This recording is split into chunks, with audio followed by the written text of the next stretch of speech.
مومن آسان رستے اپناتا ہے اپنی زندگی کے اندر اور آسانیاں لیتا ہے۔ ہمارے اکثر مسائل مومن کی زندگی میں مسلمان کے اس لیے خراب ہو جاتے ہیں کیونکہ اس نے ایک تو شدتیں اپنائی ہوتی ہیں، درجہ بدرجہ نہیں کر رہا ہوتا، جارحانہ پن، جذباتی روش، اور اس کے بعد پھر افراد تفرید، ادھر کے ہوں گے تو اس کے نہیں، اس کے ہوں گے تو اس کے نہیں۔ افہام و تفہیم اعلیٰ درجے میں فائد ہوتی ہے ایک مسلمان کی۔ پانچواں اصول، مومن کی ترجیحات ہوتی ہیں اس کی بصیرت، جسے ہم فقہ الاولیت بھی کہتے ہیں اور اولویت بھی کہتے ہیں فقہ میں، کہ کیا کام پہلے کرنے کے اور کیا کام بعد میں کرنے کے۔ پہلے کام بعد میں کریں گے تب بھی فساد، بعد کے کام پہلے کریں گے تب بھی فساد۔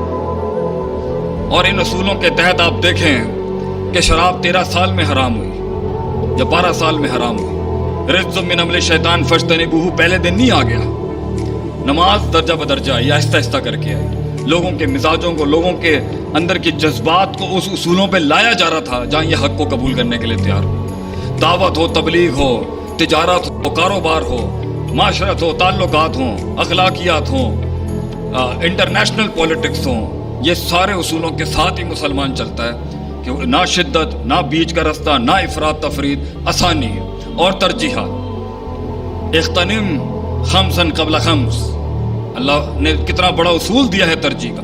5 چیزوں سے پہلے 5 چیزوں کو غنیمت جان لے، موت سے پہلے زندگی کو، غربت سے پہلے اللہ کے دیوے اس غنا کو، بڑھاپے سے پہلے اس جوانی کو، اور جو ہے وہ فقیری سے پہلے اس امیری کو۔ تو یہ ترجیحات ہیں جو اللہ کا دین سکھاتا ہے کہ مومن ترجیح دیتا ہے امپورٹنٹ چیزوں کو، اہم چیزوں کو ترجیح دیتا ہے۔ اگر ترجیحات کا ہی فن نہیں آتا ہوگا اس کی بصیرت کو، تو کس کے ساتھ وقت لگانا ہے، کس کے ساتھ نہیں، کس کے ساتھ وقت نہیں لگانا ہے، کس کے ساتھ لگانا ہے، یہی ترجیحات کی وجہ سے آپ کی روش پانی رستہ بنانے سے رکے گا۔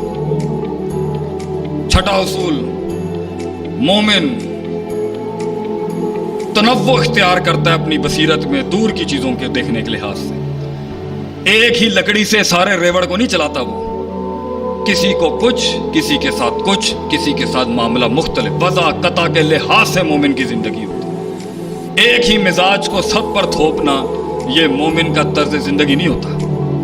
کہیں تو وَإِذَا خَاطَبَهُمُ الْجَاهِلُونَ قَالُوا سَلَامًا چل جائے گا، کیونکہ اتنا بے ڈھنگا دشمن ہے، اتنا بے ڈھنگی مخالفت ہے، اتنا بے اصول دشمن کھڑا ہے کہ اگر مومن اس کے ساتھ انگیج ہو گیا تو سارے مثبت پہلو تباہ ہو جائیں گے وہاں پر، اور پوری روش اور پورا انقلاب جو ہے وہ وہاں پہ سبوٹاج ہو جائے گا۔ تو اللہ کہتا ہے ایسوں کے منہ نہیں لگتے۔ بعض کو ادفع باللتی ہی احسن کے تحت اتنا کلیجہ جگر خیر کا دکھایا جاتا ہے کہ اس کا شر ضم ہو جائے، اور کسی جگہ پہ جزاء السیئۃ بمثلھا، جتنا شر اگلے لے کے آئے ہوتے ہیں تو ادنا ترین شر استعمال کیا جاتا ہے اس کو نیوٹرلائز کرنے کے لیے، تاکہ پانی اپنا رستہ بناتا رہے، علم اپنی جگہ ڈھونڈتا رہے، فتویٰ اپنے معیار کے اوپر بغیر فساد کیے ہوئے چلا جائے۔ تنوع، وسعت ہوتی ہے مومن کی بصیرت کے اندر، لوگوں کو کھاتے میں رکھتا ہے وہ، ان کے کلچر، ان کے کسٹمز، ان کے عرف کو کھاتے میں رکھتا ہے وہ، ان کی زبان، ان کے مزاج، ان کے مزاح، ان کی طنز، ان کی تنقید، ان کی روش کو ان کے علاقائی حیثیتوں سے کھاتے میں رکھتا ہے وہ۔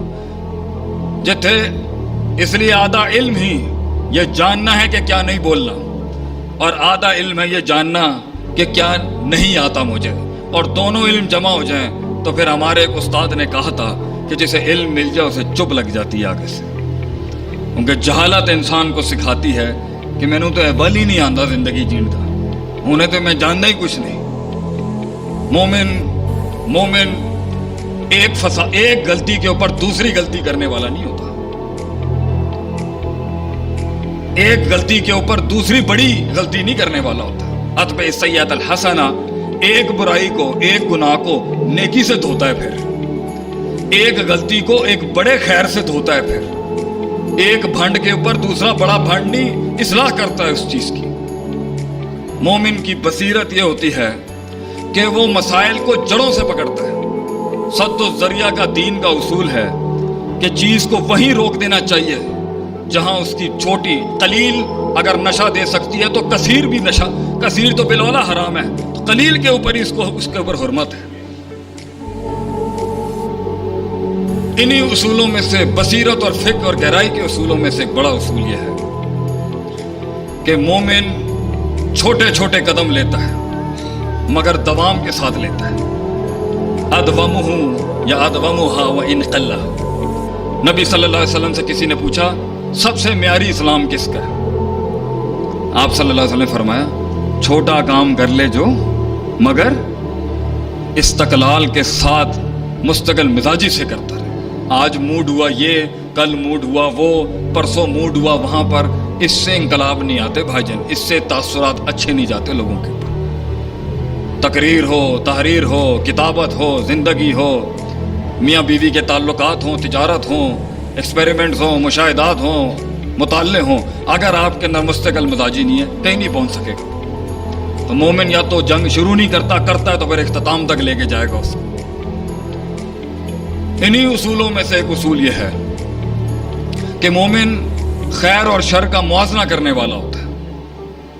حالات میں خیر اور شر کا موازنہ 24 گھنٹے چل رہا ہوتا ہے اس کے دماغ کے اندر، کیونکہ اسی کے ساتھ زندگی وسعت اختیار کرتی ہے، اسی کے ساتھ تعلقات بنتے ہیں، اسی کے ساتھ دشمن دوست بنتے ہیں، اسی کے ساتھ لوگ قبول کرتے ہیں کہ یہ چھوٹا سا شر دیکھے پورا خیر اڑا کے نہیں پھینک دیں گے. یہ چھوٹا سا شر دیکھنا کسی میں اور اس کی پوری خیر کو سائیڈ لائن کر دینا، بالکل کھاتے سے باہر کر دینا، یہ کوئی دینی روش نہیں، یہ کوئی دینی بات نہیں ہے، یہ کوئی ایمان والی بات نہیں ہے. ہاں کہیں چھوٹی سی ایک غلطی اتنی فحش ہوگی کہ اس کے اوپر پورا چٹھا ہی اس کا خراب ہو جائے، لیکن کلی لحاظ سے قاعدہ یہ نہیں ہوتا. بڑے شر کے ساتھ چھوٹا خیر چلتا ہے تو کہیں کوئی چیز صورتحال بناتی ہے. بصیرت. آپ صلی اللہ علیہ وسلم نے حتیم نہیں بنایا. کیوں نہیں بنایا؟ کیونکہ ایک قبیلے سے جنگ کی دھمکی تھی.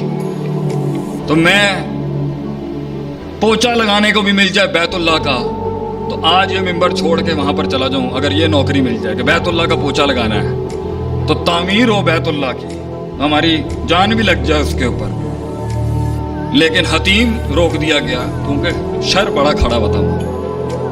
صلح حدیبیہ پر آپ دیکھیں 10 سال کا سیز فائر مل رہا ہے مسلمانوں. ہم میں اتنا دم تھا، ہم میں اتنا حسن تھا، ہماری بات میں اتنی گہرائی تھی، توحید میں اتنا جلال تھا کہ ہم ثابت کر سکیں کہ 2 بھی نہیں ہو سکتا اور 0 بھی نہیں ہو سکتا. ہم خلقوا من غیر شیء ہم الخالقون. یہاں سے دھیریت کو اڑا سکتے تھے اور وہاں سے اڑا سکتے تھے. اگر 2 ہوتے تو لفسد آتا. تو گھر کے 2 باپ نہیں ہو سکتے، ملک کے 2 حاکم نہیں ہو سکتے، تو کائنات کے 2 خالق کیسے